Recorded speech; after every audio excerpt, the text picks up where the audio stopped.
sommes le 4 décembre 2023, dernier mois de l'an de cette année qui, pour certains, s'est passé avec beaucoup de difficultés. Mais le plus important, c'est que nous ayons le souffle de vie. Amis téléspectateurs, bienvenue à votre rendez-vous matinal sur RTI 1. Et oui, nous sommes en vie, c'est la fin de l'année, on peut rendre gloire à Dieu pour le souffle de vie et la santé. Allez, durant 52 minutes, plusieurs rubriques vont s'enchaîner juste pour votre bonheur. Merci d'être avec nous.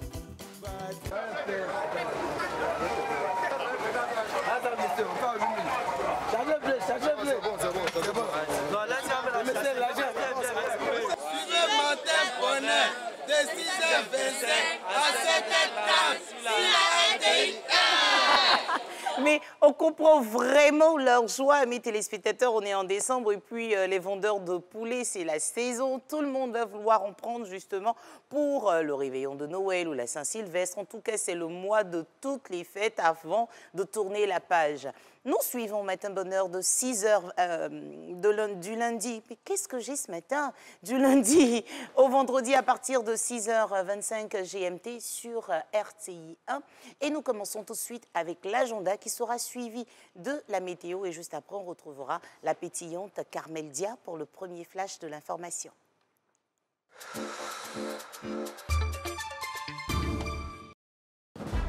Le rendez-vous tant attendu est enfin arrivé. Sous le haut parrainage et la présence effective de son Excellence Madame Kandia Camara, présidente du Sénat, sous la présidence de Madame la ministre Euphrasie Kwasi-Yao, titulaire de la chaire UNESCO, venez célébrer l'excellence et l'innovation à la cérémonie de graduation de la 6e promotion des expertes en ingénierie du genre. Date le samedi 9 décembre 2023 à la Trivent aux Deux Plateaux à partir de 8h30. Réservez la date et préparez-vous à célébrer l'excellence avec nous.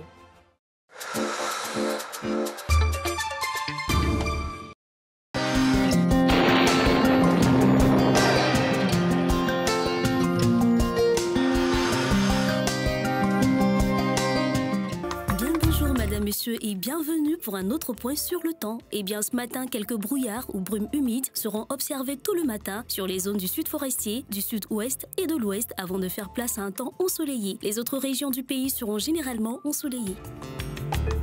Quant aux températures, on notera 24 degrés pour les villes d'Abangourou, Abidjan et Adiaké, 22 degrés dans les villes de Bondoukou, Boaké, Bouna, Bundiali, 24 degrés dans les villes de Daloa et Dimbokro, 23 degrés à Gagnoa, 22 degrés dans la ville de Guiglo, 23 degrés dans la ville de Kong, 22 degrés dans la ville de Korogo, 21 degrés à Mans, 20 degrés dans la ville d'Odiéné, 23 degrés dans la ville de San Pedro, 24 degrés dans la ville de Sassandra, 23 degrés dans les villes de Séguéla et Soubré, 22 degrés dans la ville de Tabou, 24 degrés dans la ville de Tiasalé, 22 degrés dans la ville de Touba et enfin 21 degrés dans la ville de Yamoussoukro.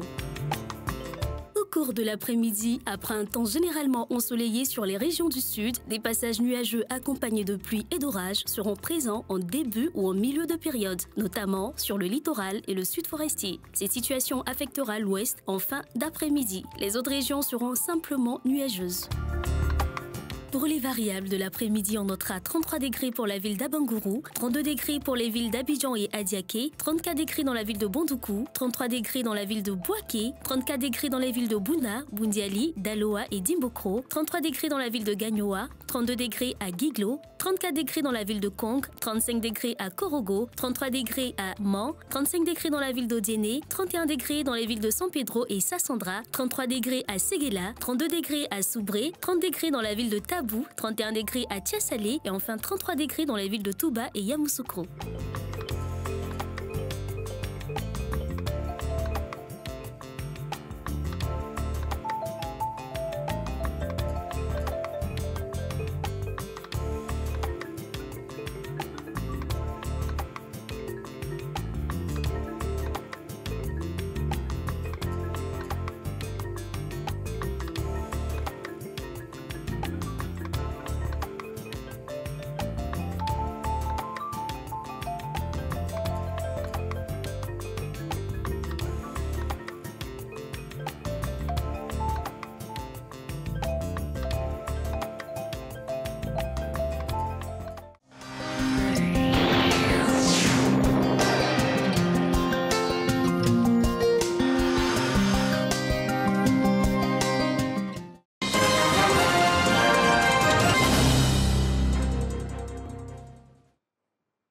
Bonjour à tous, merci de nous suivre sur RTI 1.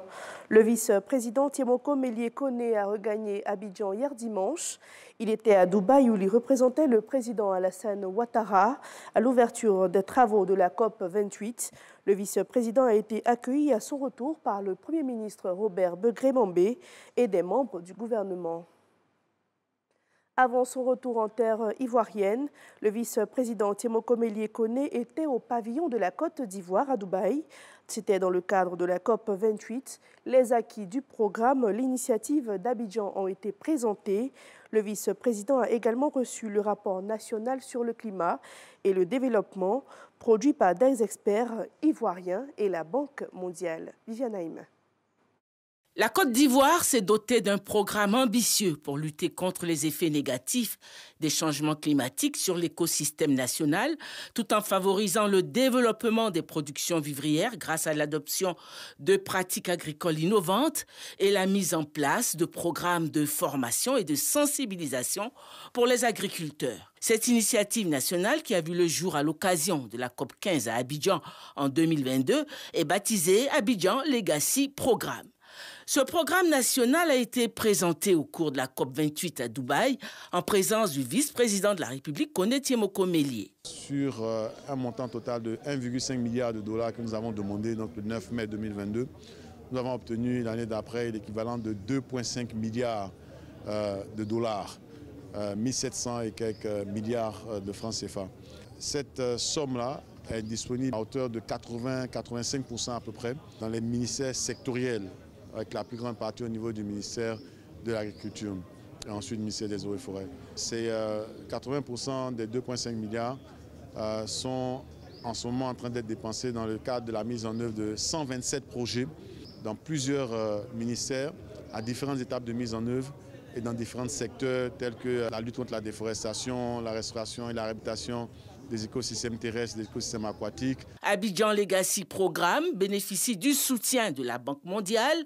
Un rapport produit par les experts ivoiriens sur les effets du climat sur le développement national a été remis à l'occasion au vice-président de la République. Ces rapports nous serviront de feuille de route pour les décisions à prendre en matière de politique. La Banque mondiale est prête à vous soutenir dans ces efforts. Premièrement, il faut diffuser largement le rapport. Deuxièmement, il faut faire en sorte que les recommandations qui sont contenues dans le rapport soient prises en compte.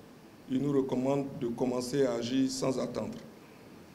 Et c'est ce qui est important de retenir. Véritable appel à l'action sans attendre, le vice-président de la République a rassuré sur l'engagement du gouvernement ivoirien. Les changements climatiques ont un coût externe dont nous supportons le poids. Ils affectent notre économie, ils affectent les populations les plus vulnérables, ils affectent aussi leur santé et leurs moyens de subsistance. Ce diagnostic est établi et les mesures à prendre pour réduire l'impact et c'est l'une de ces solutions qui a mené à Abidjan Legacy Programme pour que justement une plus grande maîtrise soit faite de ces inconvénients. Ce programme est porté par le président de la République de Côte d'Ivoire, son Excellence M. Alassane Ouattara. Il s'est donné un nouvel objectif, celui d'agir face aux menaces climatiques tout en augmentant de façon durable notre production agricole pour le bien-être de nos populations vulnérables, surtout des zones rurales. Et comme l'a indiqué le vice-président de la République, ce rapport national est d'ores et déjà adopté par le gouvernement qui l'a entériné lors du Conseil des ministres du 23 novembre 2023. Le ministre de l'Enseignement supérieur et de la Recherche scientifique était à Korogo. Adama Diawara a visité l'université Peleforo Gonkoulibaly et le centre régional des œuvres universitaires. C'est une nouvelle cité d'une capacité d'accueil de 2400 lits qui est sortie de terre. Un espace qui va permettre d'améliorer les conditions de travail des étudiants. À quelques semaines de la Coupe d'Afrique des Nations, l'opération Libération des grandes artères et voies express a été lancée, une initiative du ministère de l'Hydraulique, de l'Assainissement et de la Salubrité, en collaboration avec les municipalités. Les voies du district d'Abidjan et celles de l'intérieur du pays seront visitées pour l'occasion. Au chapitre de l'actualité internationale en Tanzanie, le bilan des glissements de terrain causés par les pluies diluviennes est passé à 47 morts. Ce bilan provisoire a été annoncé par la commissaire régionale du district. De fortes pluies qui ont touché depuis samedi la ville de Katesh dans le nord du pays. Les recherches sont toujours en cours pour tenter de retrouver d'autres victimes. L'actualité en France à présent. Le procureur de la République antiterroriste a déclaré hier dimanche que l'auteur de l'attaque qui a fait au moins un mort samedi soir à Paris avait enregistré une vidéo dans laquelle il prêtait allégeance à l'État islamique. L'homme âgé de 26 ans avait été condamné par le passé à 5 années de prison et présentait des troubles psychiatriques. Merci de nous avoir suivis. Rendez-vous à 7 h. Merci Carmel. Comment s'est passé le week-end ? Le week-end s'est très bien passé, Naomi. Oh, moi, j'avais voulu dormir, mais je n'ai pas réussi à le faire. Vous savez quoi? J'étais au concert de Baby Philippe. J'ai dansé jusqu'à pas d'heure. Et là, j'ai des coups battus partout. Vous avez réussi à vous reposer, vous? Oui, j'ai réussi à me reposer. Oh, je vous envie, Carmel. Je comprends pourquoi le visage est si frais ce matin. On la retrouve, comme elle a dit, à 7 h pour le deuxième numéro du flash d'information de la journée. Merci, Carmel. À tout à l'heure. À tout à l'heure. Coach Silla Vabois, bonjour. Bonjour, Tata Naomi. Travailler la coordination. C'est quelle coordination encore on travaille? Travailler la coordination, c'est quand vous partez en salle de sport comme ça, les gens sont en groupe. Mais parmi les gens, les personnes, quand le groupe est à gauche, elle est à droite. Toujours. Voilà.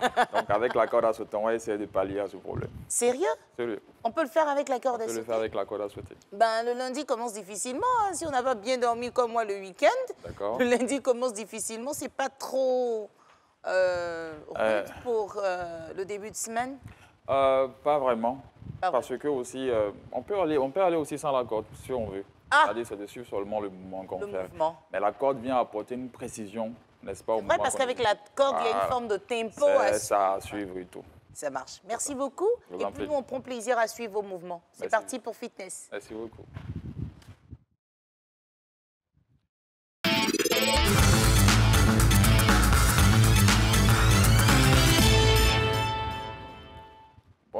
Bonjour à tous, j'espère que vous allez bien. Merci encore une fois de nous recevoir chez vous. Je suis avec Yefari et Sangari. Et comme on l'a dit d'entrée de jeu, on va travailler la coordination avec la corde à sauter. Avant de commencer, on va faire des petits échauffements. On va aller avec les épaules. 1, 2, 3, 4, 5, 6, 7 et 8. En avant. 1, 2, 3, 4, 5, 6, 7 et 8. On va avec la jambe gauche, on ressort avec 1, 2, 3, 4, 5, 6, 7 et 8. Encore une dernière fois. 1, 2, 3, 4, 5, 6, 7 et 8. On va terminer avec 8 squats, on descend. 1, regarde. 2, 3, 4, 5, 6, 7, dernier, et 8. Alors, on va déjà s'armer de notre corde à sauter et on va attendre le son. En fait, ça sera des choses simples. Hein. Vous pouvez aller sans la corde. Si vous n'avez pas la corde à sauter à la maison, ce n'est pas bien grave. Vous pouvez suivre le mouvement avec nous. 5, 4, 3.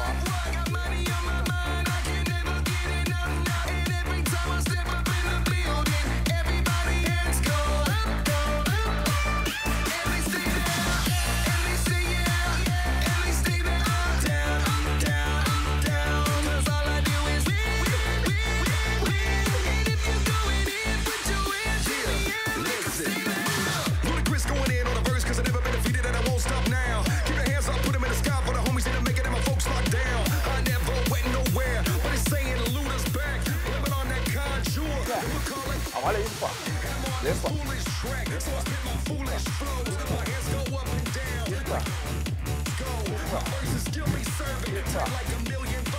Ok. Alors, so. Que vous suivez déjà. À la maison, comme elle a dit, la semaine attaquée, la semaine en force. Et c'est l'objectif. 5, 2.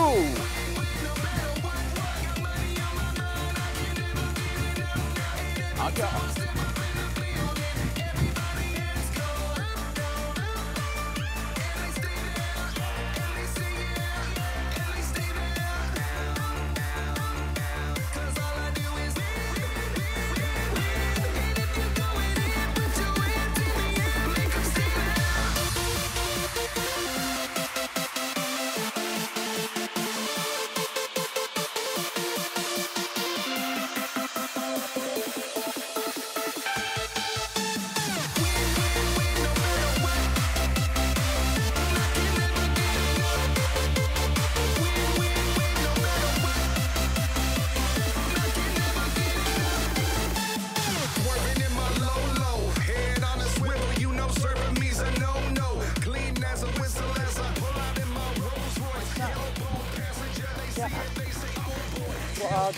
Un coup.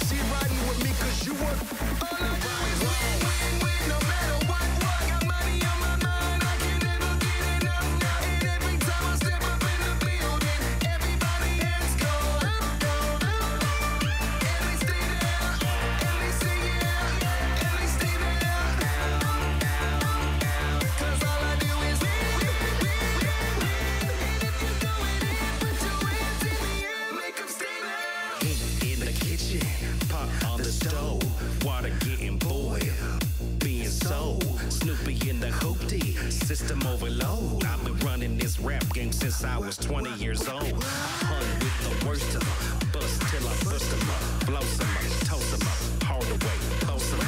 Fall to me, I'm bossing up. Bless you up, bless it, brother, mess with us. We like the youth in the 80s. Back to back, set a trap. Hit the lick, hit it back. Hit the trick, jump the track.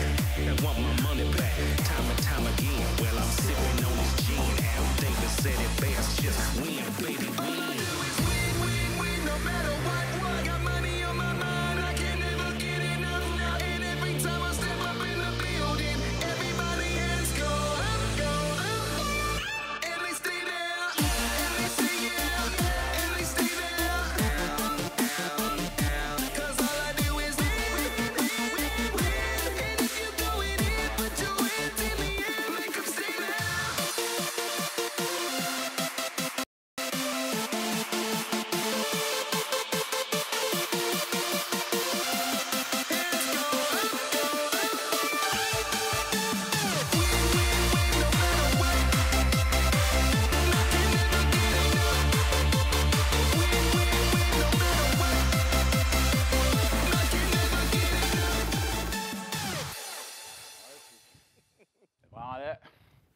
On va descendre tout doucement. On revient tout doucement. 5, 4, 3, 2, 1. Stop. C'est la partie là, on dit mon frère, tu es méchant. C'était un peu musclé. Non, c'était beau de voir ce ballet là, mais après, c'est pas évident. Ah, oui. À un moment donné, vous avez croisé. Croisé, oui. Hein? C'est fait exprès. Je dis, mon Dieu. Oui, justement. Souvent, quand on fait des démonstrations comme ça, que nous, on présente l'émission, c'est à la maison après qu'on essaie de reprendre les mouvements. Mais je dis aujourd'hui, le monsieur, il a été méchant. Moi, je vais faire ça là, comment? Alors, croiser les mains. Là. Pour la petite histoire, quand on commençait, on ne pouvait même pas faire 10 sous. D'abord, pour pouvoir y arriver, il faut avoir une corde à sauter à la maison. Au moins, c'est le minimum. Au moins. Commencer par 5, 6, 10, 20, 30. Et au fur et à mesure, la performance même va venir vers toi. Et croiser les mains. Croiser les mains, tout. Ah, en tout cas, c'était... Il y a d'autres variantes qu'on n'a pas voulu faire. Il y a beaucoup de variantes. Mais on va garder ça pour la prochaine fois. Voilà, la prochaine. On a rendez-vous... mercredi. Mercredi. Merci d'être passé. Merci beaucoup. Merci à vous. Merci beaucoup. Le ballet, il était très beau. Merci. Merci. Ben, on reste dans le monde du sport. Il s'est déjà assis à mes téléspectateurs parce que de toutes les façons, si je lui demandais de danser, c'était la même phase. Bon, Jacques Brou, mets quand même le son pour Ngomblé qui est installé. Alors, Il a son drapeau. Bonjour Ngamblé. J'ai le son? Bonjour Pour Naomi. dire qu'on reçoit Ngamblé. Hein? Ça va Ngamblé? Oui. Voilà, au moins balance le drapeau.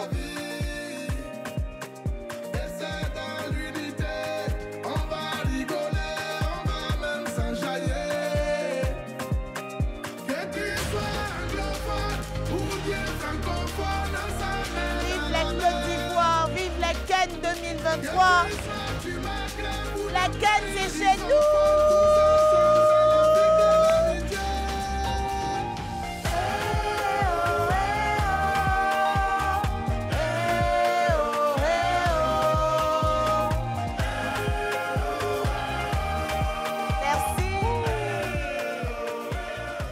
Même il est assis là, c'est la même phase. Franchement, à un moment donné, je vais le suspendre. Ngamblé. Vous savez, les meilleurs danseurs sont toujours assis, Naomi. Toujours assis. Ah, comment ça va ce matin? Ça va super bien, merci infiniment, ça va. Ben, nous, on est content de retrouver Ngamblé Konaté. On commence tout de suite par décortiquer l'actualité sportive en commençant par Cheikh Cissé. Cheikh Cissé pour qui l'année se termine avec des étoiles. On en parle plus en détail juste après notre jingle.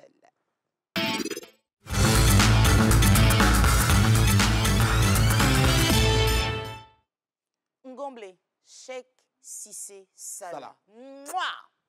Une année 2023 extraordinaire. Le champion olympique 2016, Naomi, s'est qualifié brillamment pour les JO de Paris 2024. Eh bien, hier à Manchester, Cissé Cheikh Salah a tout simplement fait d'une bouchée son adversaire. En finale, il a décroché la médaille d'or qualificative. Donc, bien évidemment, pour les JO de Paris 2024, il termine ainsi en beauté son parcours de qualification.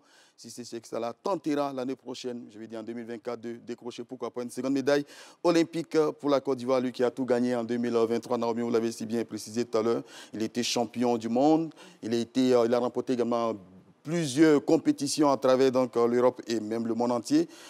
Il faut préciser pour finir que Cissé Cheikh Salah a été donc dénommé, même pas dénommé, récompensé.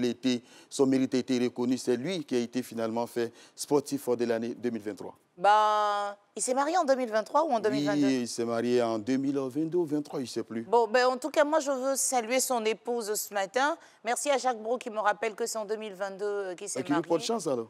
Oui. Son mariage? Oui. Il faut que je salue sa femme. C'est-à-dire, elle fait un travail de fond, elle prie pour lui. En tout cas, Madame Cissé, merci. Parce que s'il avait des soucis à la maison, il n'aurait pas été aussi performant sur le terrain.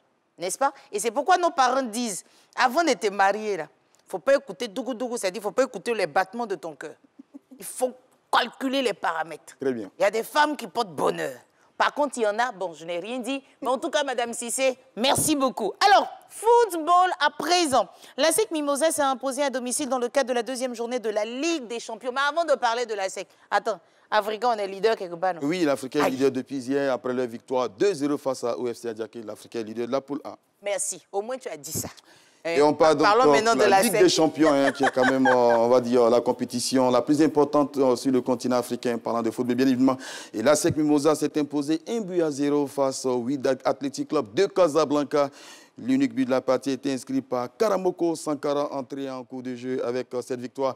Les Mimos comptent désormais 4 points, donc ils sont leaders de la poule. Une prochaine victoire certainement permettra à l'ASEC de maximiser ses chances de qualification pour le second tour de la Ligue des clubs champions. Ben, en tout cas, bravo. Et puis la prochaine journée, les Mimos vont se rendre au Botswana. Au Botswana, effectivement, pour y affronter le Jwaneng Galaxy du Botswana. Une victoire de l'ASEC, on va dire, Naomi, une victoire de l'ASEC permettrait pourquoi pas aux représentants ivoiriens de maximiser ses chances de qualification. Mais attention, le Jwaneng Galaxy est la surprise de cette poule. Ils sont co-leaders avec l'ASEC, mais la différence, l'ASEC est juste devant parce que l'ASEC a inscrit plus de buts que cette équipe. Mais ça serait une partie très, très disputée. C'est le samedi, donc, du côté du Botswana. Le ballon rond reste à l'honneur de cette rubrique, amis téléspectateurs. On parle d'une autre variante. Tout à l'heure, c'était le foot. On parle à présent de Maracana, avec la 25e édition du tournoi de l'amitié qui a réuni 12 clubs venus de l'ensemble du territoire national. Et revivons, Naomi, tout simplement, revoyons donc les moments forts de cette belle compétition qui s'est déroulée donc du côté de la Riviera Golf et qui a été organisée bien évidemment par le club des Amis du Dimanche de la Riviera Golf.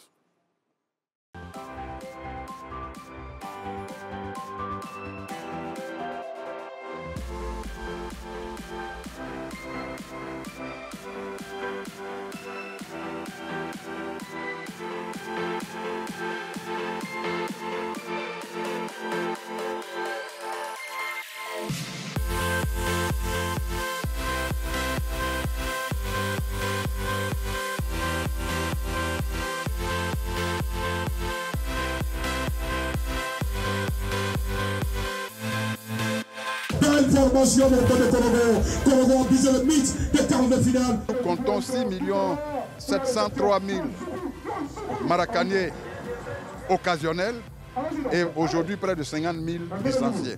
Et nous avons l'avantage au niveau de notre tournoi de rassembler l'ensemble des localités du pays. Donc aujourd'hui, vous avez 24 formations qui sont là. Vous en avez qui viennent de Korogo, d'Aboasso, de Gagnoa. Se retrouver autour de la convivialité, la fraternité, l'amitié, c'est franchement le mouvement sportif ivoirien qui gagne et plus loin notre pays qui gagne.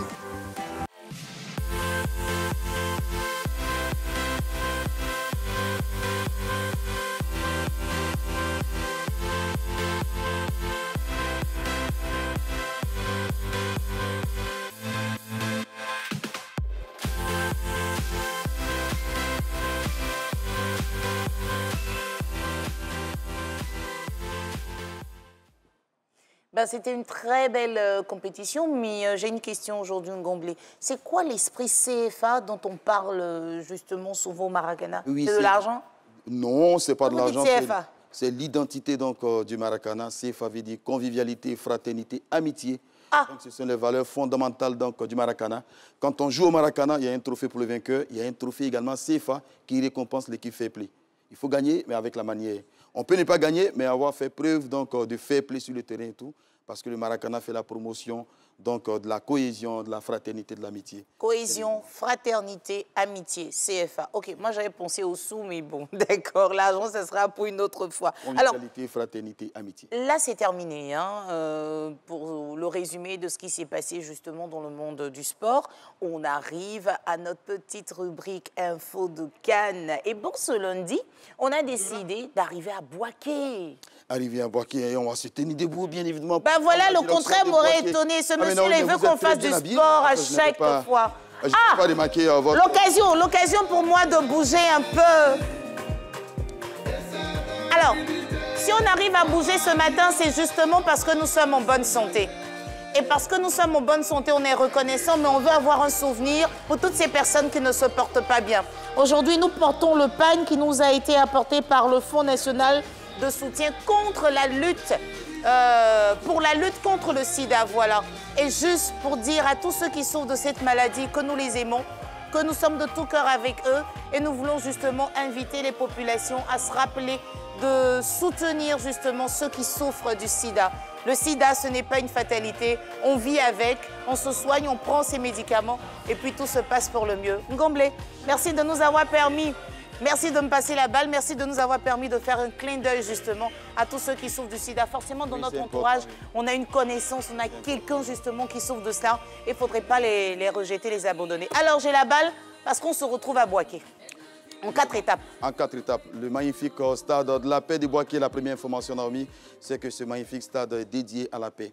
Le magnifique stade de Bouaké, vous voyez, ce chef-d'œuvre. Oh mon Dieu! J'ai l'habitude de dire que c'est une merveille architecturale qui est dédiée à la paix. Eh bien, pourquoi? Tout simplement parce que la paix est la seconde religion de la Côte d'Ivoire. La paix fait partie des valeurs cardinales. Donc, qu'on peut retrouver d'ailleurs dans notre hymne national. C'est à juste titre que les autorités ivoiriennes ont bien voulu donc accorder à ce magnifique stade, à ce joyeux architectural, donc le symbole de la paix. Dans le stade de Bouaké est dénommé Stade de la Paix. C'est la première information à savoir. La date du 30 juillet 2007 a également marqué l'histoire de ce stade. Oui, effectivement, puisque c'est à cette date, vous vous souvenez que c'est le 30 juillet 2007 qu'a eu lieu donc cette belle cérémonie, donc la flamme de la paix. C'est pour dire que ce stade-là a une tradition de paix. On se souvient également que le 3 juin 2007, la Côte d'Ivoire avait reçu donc les barrières de Madagascar donc, à Bouaké, dans ce même stade. Un match qui s'était disputé donc, sur fond de réconciliation. La Côte d'Ivoire s'était imposée 5-0. Donc un doublé d'Aruna Kone, Didier Drogba, Salomon Kaloya Touré avait également marqué ce jour-là. Stade de la paix à Bouaké, c'était la première étape. Deuxième étape, parce qu'on a 4 étapes pour découvrir ce magnifique stade qui nous rappelle que la Côte d'Ivoire est véritablement prête à recevoir le monde entier pour la Cannes 2023. On parle maintenant de l'équipement moderne qu'on peut y trouver aux normes internationales. Absolument, situé au cœur de la ville de Bouaké, ce joyeux architectural. Naomi, je peux vous le rassurer, vous voyez la pelouse, le gazon, les vestiaires, tout a été donc passé au peigne fin. Il faut dire que la rénovation du stade a pris donc en compte tous les différents détails. Vous voyez donc le vestiaire ultra moderne On y trouve tout, absolument tout. L'accent a été mis surtout sur la modernité et le confort. Et bien évidemment, c'est un stade multifonctionnel et pluridisciplinaire. Naomi. C'est vraiment beau. Hein? Très, très beau, oui. Un stade de 40 000 places, hein, c'est qui en fait le deuxième stade le plus grand de la Côte d'Ivoire. Finalement, je me demande dans quelle ville de l'intérieur du pays je vais aller pour regarder un match. Parce que tous les stades, waouh, à chaque fois qu'on les découvre. Merci, vous nous permettez de visiter un peu. Alors, on a même le Wi-Fi ouvert à la presse, apparemment. Oui, absolument. Quand vous êtes en tribune des presses, vous avez le Wi-Fi qui arrive jusqu'à vous. Les journalistes travaillent dans de très, très bonnes conditions. Ils sont constamment en contact avec les différentes rédactions. Gomblé, il faut que je vous accompagne une fois. Hein. Ça, c'est magnifique.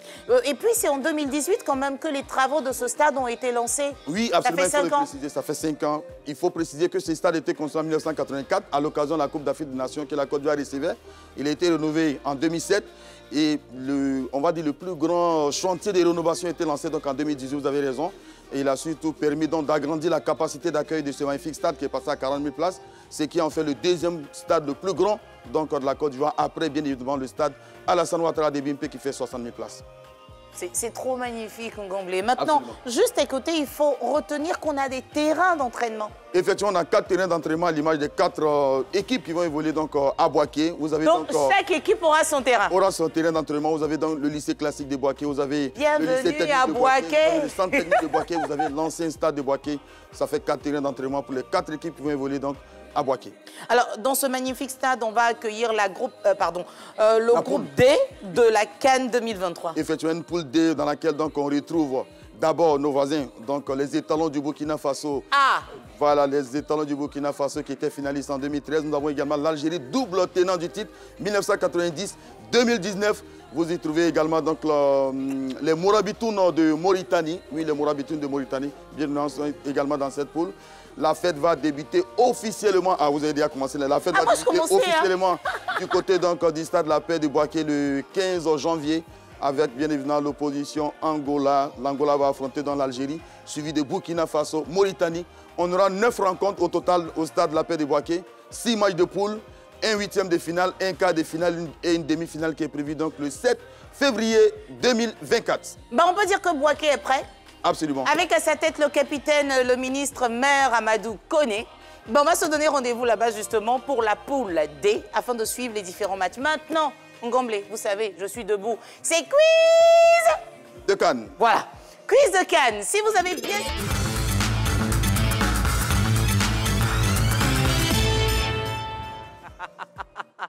quiz de Cannes. Très bien. Alors, pour quiz de Cannes, si vous nous avez bien suivis, c'est sûr que vous avez la réponse là maintenant à la question que Ngomblé va poser. Quiz de Cannes, Naomi, le quiz de Cannes est relatif donc, aux différents terrains d'entraînement qu'on va donc certainement retrouver à Boaké, qui sont déjà prêts d'ailleurs pour accueillir la compétition. Donnez-nous l'identité, citez-nous les différents terrains d'entraînement. On en a 4 de toute façon. Citez-nous les différents terrains d'entraînement. Donc, qu'on aura à Boaké. Oh là là, Ngomblé, plus on s'approche justement de la CAN, plus les questions sont un peu corsées. Là, c'est pas dire oui ou non, c'est pas donner le nom de quelqu'un, mais c'est de donner les noms des 4 terrains qu'on retrouve donc à Boaké. Donc vous ne nous proposez pas de nom, hein. Seulement, c'est juste tester notre mémoire pour voir si on se rappelle justement de tout ce que vous venez de nous dire. Absolument, oui. 4 terrains, les noms, c'est simple, c'est quiz numéro 8. Quiz de Cannes. C'était tout pour aujourd'hui. Ngomblé, jeudi. Avec les instruments, oui. Vous savez, jeudi, ça bouge, ça transpire. Sur ce plateau, c'est quelque chose quand vous arrivez 1995-2005. Super. Bonne semaine. C'était Sport Matin avec... Merci beaucoup avec Ngomblé Konaté qu'on retrouve jeudi. Pour encore d'autres informations, on aura tout ce qui se passe justement dans le monde sportif. Elle aussi, elle fait du sport, ouais. Parce qu'elle fait 2 fois au moins dans cette émission. Après 6h30, il est 7h et c'est Kamel Dia qu'on retrouve pour le deuxième flash de l'information. Étincelante et sublime comme une femme africaine, 100% palme, sans cholestérol, pur et digeste. L'huile Nada vous accompagne dans la réussite de vos repas.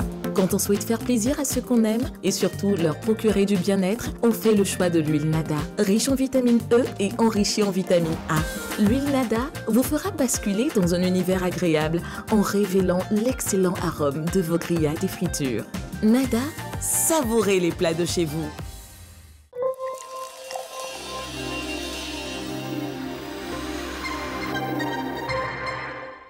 Tu aimes bérer non-stop? Tu aimes causer jusqu'à fatiguer? Tu aimes appeler sans compter? Alors souscris au nouveau forfait illimité de Move Africa à partir de 500 francs et appelle en illimité vers tous les réseaux. Tape étoile 303 étoile 9 dièse ou scanne le code QR MyMove pour souscrire et causer en illimité. Move Africa, un monde nouveau vous appelle.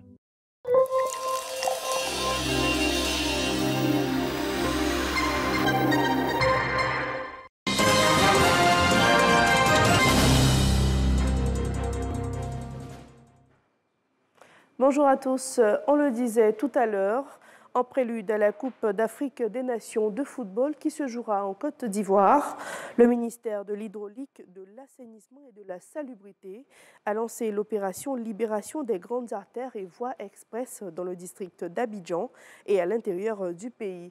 L'objectif, donner fière allure aux villes ivoiriennes qui abriteront la CAN. Reportage. À Bobo, ancien ferraille, il est 8 heures sous le regard vigilant des forces de défense, de sécurité et les agents de la police municipale. La chargeuse de plus de 30 tonnes démolit tout sur son passage pour libérer la grande artère qui longe la voie express de la commune. Nous sommes au lancement de l'opération de libération des voies express et artères du district d'Abidjan. Libérer toutes ces voies sous l'emprise des occupants illégaux. Après ancien ferraille, cap est mis sur l'espace dénommé Garage Cissé, toujours sur l'As Express d'Abobo. Ici, une occupation anarchique de la voie est constatée. Au carrefour Anador, un autre point d'occupation. L'engin casse tout sur son passage avant de procéder au ramassage. Cette initiative du ministère de l'Hydraulique, de l'Assainissement et de la Salubrité est saluée par les riverains. Moi, en tant qu'un Ivoirien, en tant qu'un citoyen du pays, tant que son affaire, moi, ça me plaît bien, ça me convient. Parce que la route là, c'est propre. Quand c'est propre, quand c'est beau aussi là, c'est la noix d'Abobo, c'est la noix de Côte d'Ivoire qui présente. Pour les autorités municipales d'Abobo et d'Adjamé, des dispositions seront prises pour que ces artères ne soient plus recolonisées. Les jeunes, tous ceux qui sont artisans, ils sont en train déjà de déblayer les secteurs. Pour dire que cet événement, c'est pour tout le monde, c'est pour Adjamé, c'est pour la Côte d'Ivoire. Il faut que chacun de nous puisse faire l'effort pour ne pas rester dans ces emprises-là. Nous pensons que le gouvernement vient d'enfoncer une porte déjà ouverte au niveau d'Abobo. Nous avions déjà entrepris des démarches pour que l'emprise des différentes voies d'Abobo soit libérée. Une opération spéciale pour redorer l'image des grandes artères du pays. Les moyens humains sont là avec le concours des forces de défense et de sécurité, la police nationale. Et aussi, surtout, nous avons la détermination. Cette détermination qui est portée par le gouvernement qui nous encourage dans cette charge.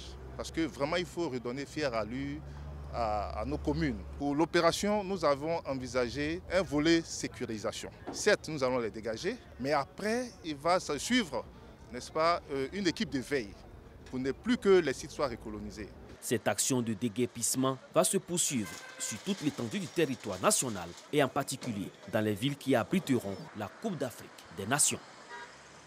Le Salon des œuvres d'art des personnes handicapées a ouvert ses portes depuis le vendredi dernier. L'événement se tient au sein de l'université Félix Houphouët-Boigny de Cocody. Des artistes en situation de handicap sont venus exposer leurs créations artistiques aux yeux du monde. Kadi Koné et Khalil Diomandé. C'est un génie de l'art. Né sans bras, c'est avec la bouche qu'Adamo donne vie à ses œuvres artistiques. Un exercice qu'il réussit plutôt bien. Tous ces tableaux sont le fruit de sa créativité. Dieu n'oublie jamais. Chaque personne, Dieu donne don. Tu dois lui faire ça en pratique. Avant, quand je marche à Bobo comme ça, je n'ai pas chaussures. Il y a des gens qui crachent sur moi. Parce que toi, tu es un handicapé, tu ne peux rien faire. Il y a des gens qui jettent des jetons sur moi. J'ai pris mon travail aujourd'hui. Grâce à ça, aujourd'hui, je me défends, je me nourris avec ça, je nourris ma famille avec ça. Ce sont ces talents, à l'image d'Adamo, que promeut le SOVA, le Salon des œuvres d'art des personnes en situation de handicap. On y retrouve une panoplie de créations allant de bracelets en perles aux chaussures et vêtements. Il faut simplement valoriser l'homme handicapé. valoriser les personnes handicapées parce qu'aujourd'hui, les personnes handicapées sont considérées comme des sous-hommes. Or, en réalité, c'est des personnes comme tout autre. C'est des personnes comme tout autre qui, si on les soutient simplement ou bien on les aide, peuvent aller au-delà de ce qu'on pense. Nous sommes présents pour accompagner les organisateurs de ce petit salon, qui est une belle opportunité qu'on offre à ces artisans en situation de handicap pour dire que c'est vrai qu'elles sont des personnes en situation de handicap, mais elles sont pétries de talent. Durant 3 jours, ces artistes en situation de handicap et leurs créations seront mis en lumière à ce salon. Plusieurs participants sont déjà au rendez-vous pour leur témoigner solidarité. Au Burkina Faso, le défenseur de la nature Yacouba Savadogo s'est éteint à l'âge de 77 ans. L'homme avait acquis une renommée internationale lorsqu'il était parvenu à recréer une forêt pour contrer l'avancée du désert au cours des années 1980. Lauréat de nombreux prix, le programme de l'ONU pour l'environnement lui avait décerné le prix Champion de la Terre. C'est sur cette page que nous refermons ce journal. Merci de nous avoir suivis. C'est sur cette page que nous refermons ce journal et que nous vous disons merci de suivre Matin Bonheur en prenant rendez-vous demain avec Carmel Dia. C'est ça? Oui, c'est ça. Ce sera demain. Merci Carmel, excellente journée. Et puis on se retrouve justement demain avec elle pour 2 autres flashs de l'information au cours de Matin Bonheur. On reste dans le monde de l'information et puis on retrouve Renaud Kobia pour la revue des Unes.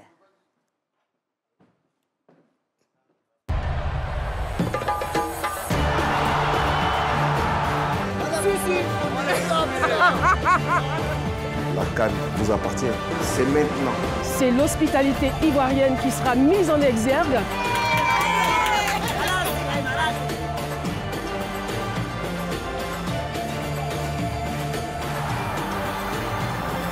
Nous nous apprêtons à vivre un moment intense de football. C'est à nous de jouer tous les vendredis à 21h45 sur RTI 1.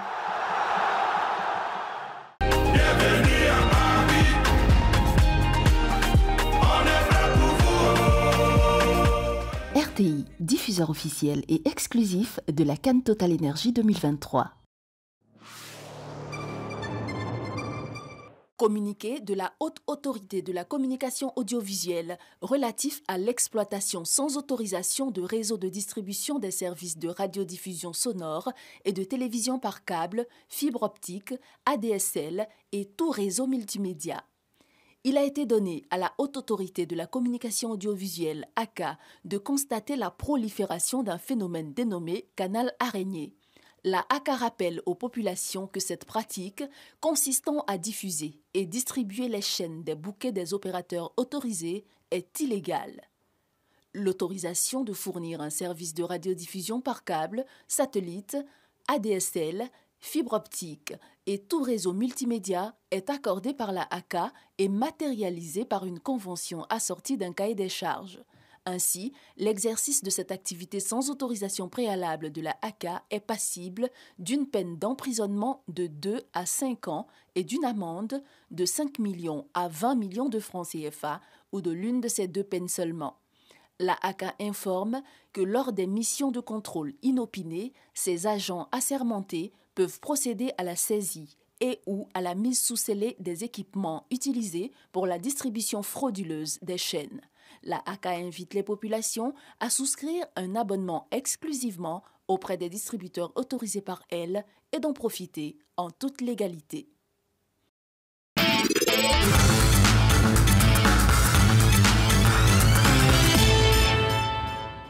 Bonjour à tous et merci de nous retrouver pour le premier numéro de la revue des Unes de cette semaine qu'on démarre avec l'Inter qui nous apprend que les élections locales partielles se sont tenues ce samedi 2 décembre 2023. Le confrère fait le point de ce scrutin dans les 10 localités où il s'est tenu et révèle que des incidents ont été enregistrés dans la ville de Ferkessédougou où le bureau de la commission électorale indépendante a été incendié. Autre élection qui, elle, va se tenir le 16 décembre, c'est celle du nouveau président du PDCI. Sur le sujet, le nouveau réveil, selon le nouveau réveil, le consensus autour d'un candidat tant souhaité par le président par intérim peine à se mettre en place, bien que plutôt les consultations se poursuivent entre les candidats pour y parvenir.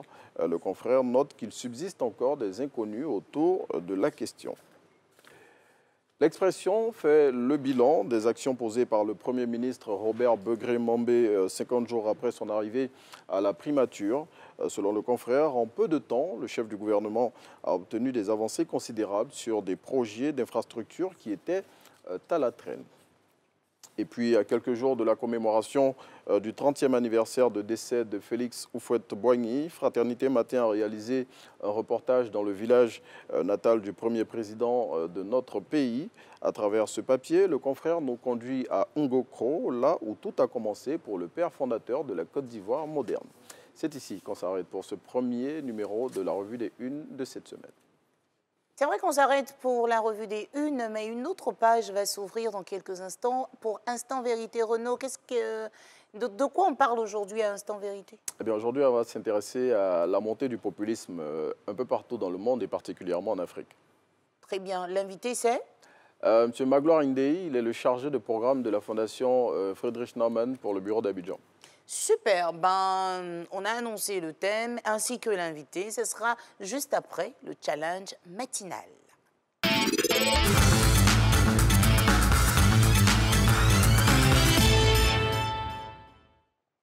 Vendredi dernier, le peuple Hatchon était à l'honneur sur ce plateau. Et oui, on parle de peuple Hatchon pour désigner ceux qu'on a l'habitude d'appeler ébriés. Et non, il faut désormais dire le peuple Hatchon.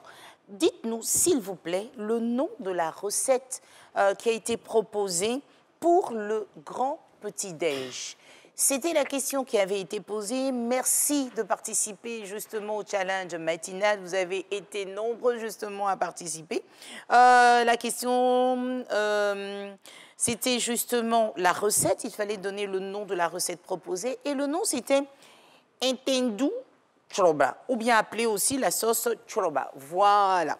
Et celle qui a gagné se nomme Perpétue Yolande Gras, que nous allons recevoir jeudi pour prendre son lot. On lui dit merci d'avoir participé, d'avoir été la première à donner la bonne réponse et puis rester toujours connecté sur RTI à Matin Bonheur pour participer à nos jeux qui vous permettent de repartir avec de gros lots. Perpétue Yolande Gras. Félicitations et à jeudi.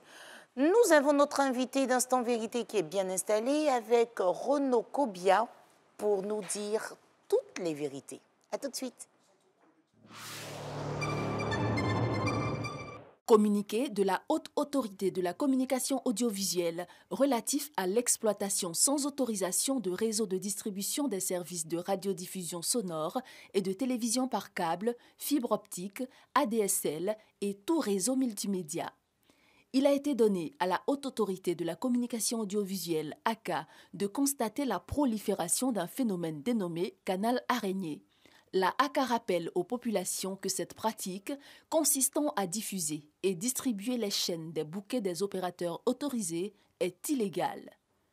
L'autorisation de fournir un service de radiodiffusion par câble, satellite, ADSL, fibre optique et tout réseau multimédia est accordée par la ACA et matérialisée par une convention assortie d'un cahier des charges. Ainsi, l'exercice de cette activité sans autorisation préalable de la ACA est passible d'une peine d'emprisonnement de 2 à 5 ans et d'une amende de 5 millions à 20 millions de francs CFA ou de l'une de ces deux peines seulement. La ACA informe que lors des missions de contrôle inopinées, ses agents assermentés peuvent procéder à la saisie et ou à la mise sous scellé des équipements utilisés pour la distribution frauduleuse des chaînes. La ACA invite les populations à souscrire un abonnement exclusivement auprès des distributeurs autorisés par elle et d'en profiter en toute légalité.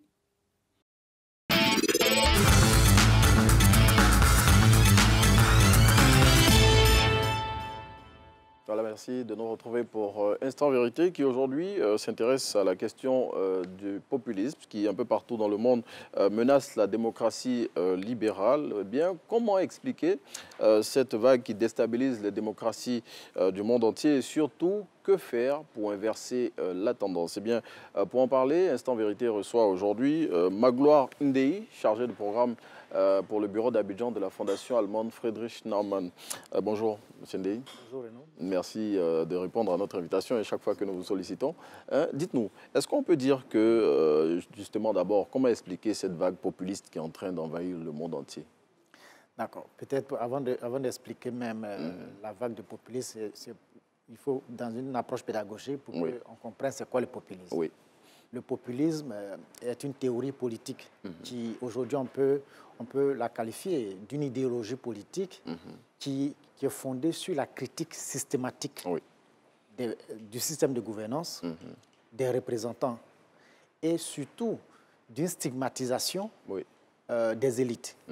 Donc, le populisme vise donc à présenter d'autres comme les bons et d'autres comme les méchants et les mauvais.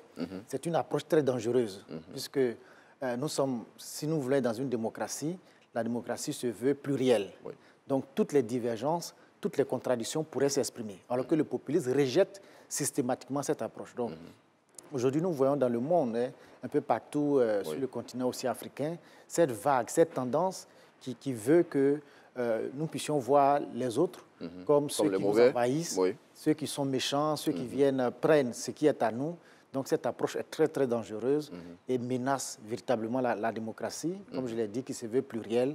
Et c'est dans la contradiction, c'est lorsque chacun a sa place, quelles que soient nos opinions, quelles que soient nos croyances, lorsque chacun a sa place, peut l'exprimer dans un cadre de dialogue, que nous pouvons construire des sociétés. Alors que le populisme, c'est la discrimination systématique, c'est le rejet systématique et c'est très grave. Mais en parlant de, vous dites que ça représente un danger, est-ce que ça veut dire que la démocratie libérale telle qu'on la connaît est en crise aujourd'hui?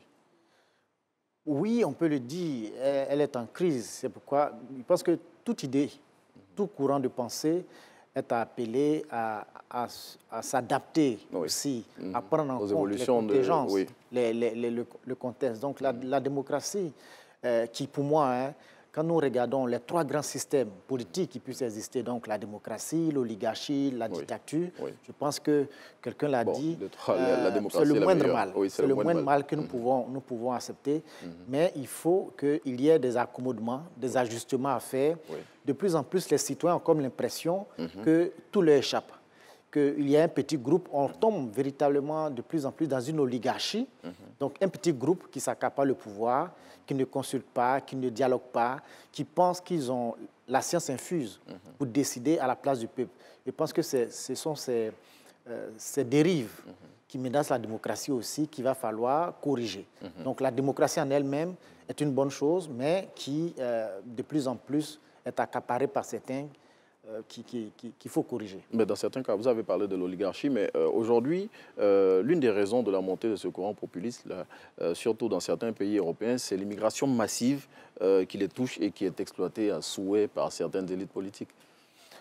Oui, mais attention, quand on regarde bien les chiffres, il y a beaucoup plus de manipulation à l'intérieur de ces événements. Quand nous regardons ce qu'on appelle la montée de l'immigration, quand nous regardons les chiffres, si nous prenons les pays africains, l'immigration est plus sur le continent africain. Il y a très peu qui vont vers l'Europe. C'est vrai que... Il n'y a pas que les pays africains. Je veux dire, avec toutes les guerres qu'on connaît aujourd'hui, il y a des vagues d'immigration qu'on n'arrive plus à contenir. Oui, l'Italie s'en plaint, la Hongrie de Viktor Orban s'en plaint pour parler des cas occidentaux. Ça a toujours existé. La migration a toujours existé dans nos sociétés. Ce qui se passe, c'est que vu les contraintes économiques, vu les difficultés que certains États peuvent connaître partout ailleurs, justement cela se fondent sur des prétextes parfois, de la manipulation, de l'instrumentalisation des insuffisances. Mais au moins ça existe. Au moins ça existe. On est d'accord, mais je veux dire, on ne peut pas gouverner en instrumentalisant systématiquement les insuffisances, les faiblesses. La responsabilité politique veut que nous puissions poser les problèmes, nous puissions les discuter dans un cadre de dialogue, dans un cadre de responsabilité, ce qui n'est pas le cas. Quand vous regardez ce qui se passe en Hongrie et dans beaucoup de pays européens, par exemple, c'est beaucoup plus d'instrumentalisation.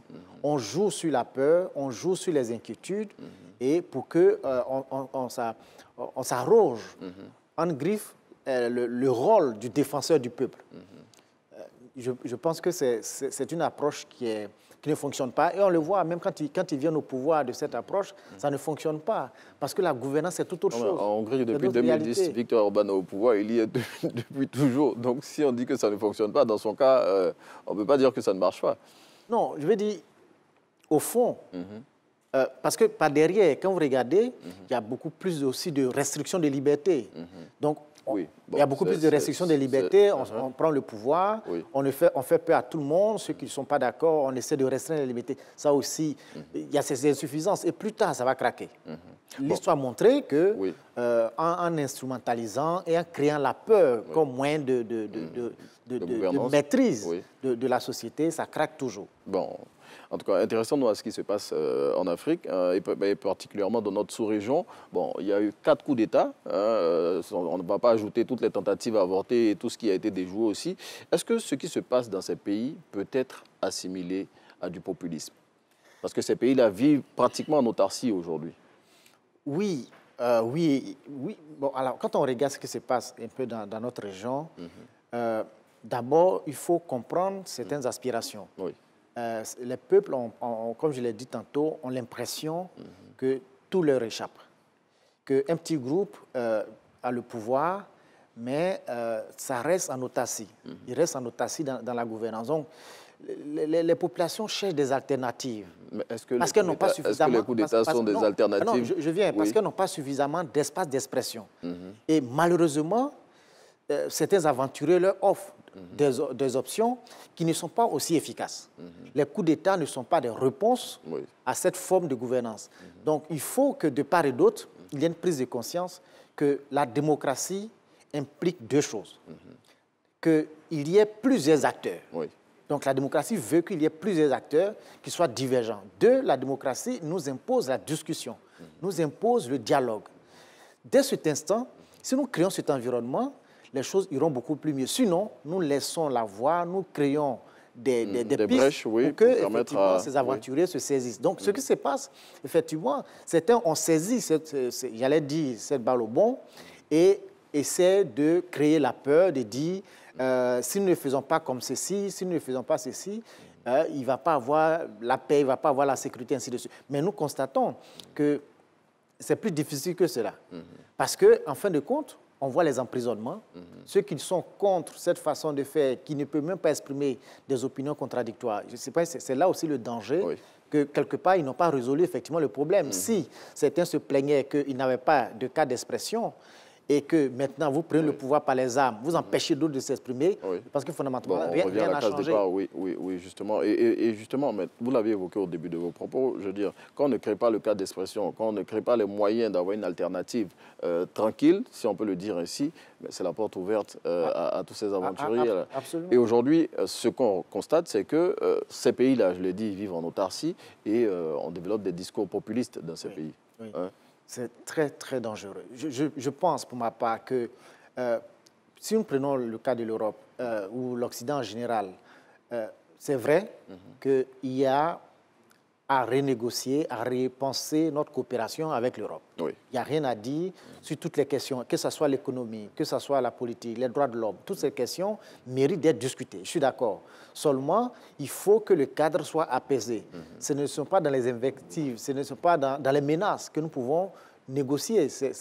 Nous sommes dans un monde où... Que répondez-vous à ceux qui disent que les élites politiques ont échoué parce qu'elles ne traitent pas véritablement ou elles ne discutent pas véritablement des problèmes des populations avec les Occidentaux? C'est cela un peu le rôle que nous jouons au niveau de la Fondation Friedrich Naumann, de faire comprendre et aux gouvernants, aux élites, aux intellectuels que la démocratie est pour le moment la seule option qu'il nous faut pour diriger nos États. Donc, il faut créer le cadre du respect des constitutions. Il faut créer le cadre du dialogue possible. Il faut créer l'environnement qui permet aux populations d'avoir confiance dans les institutions.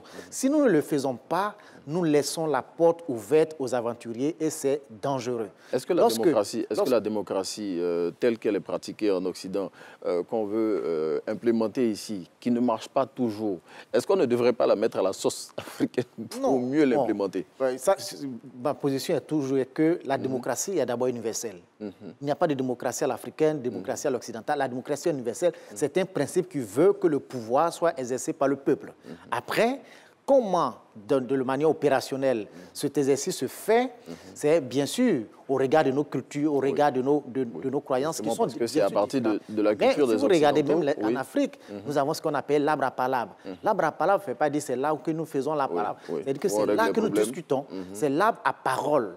Donc ces principes c'est propre aussi aux Africains de savoir que la gouvernance, c'est dans la discussion, de trouver la bonne solution, qu'en fin de compte, il n'y a pas un qui est plus intelligent, mais c'est ensemble, avec plusieurs intelligences, que nous trouvons les meilleures solutions pour nos sociétés. C'est ça le principe de la démocratie. Dans plusieurs pays du continent, dont ceux où il y a eu des coups d'État, on assiste à des discours qui militent pour une rupture avec l'Occident, pour aller se mettre avec des pays qui sont jugés peu démocratiques. On va le mettre en griffe. Je veux dire, comment faire face à cette situation-là? Non, je pense que c'est un peu un dépit. C'est un peu de déception sur certaines de nos populations. Il faut comprendre qu'aujourd'hui, nous sommes dans un monde ouvert. Je pense qu'on peut coopérer avec tout le monde. On peut coopérer avec tout le monde, mais les ruptures systématiques ne sont pas des solutions. L'Europe est le plus proche voisin de l'Afrique. C'est clair que dans notre relation, il y a eu des insuffisances. Il faut les corriger, il faut aménager. Je suis pour que nous puissions dialoguer avec l'Europe. Aujourd'hui, il y a des espaces de discussion avec l'Europe pour réaménager notre coopération.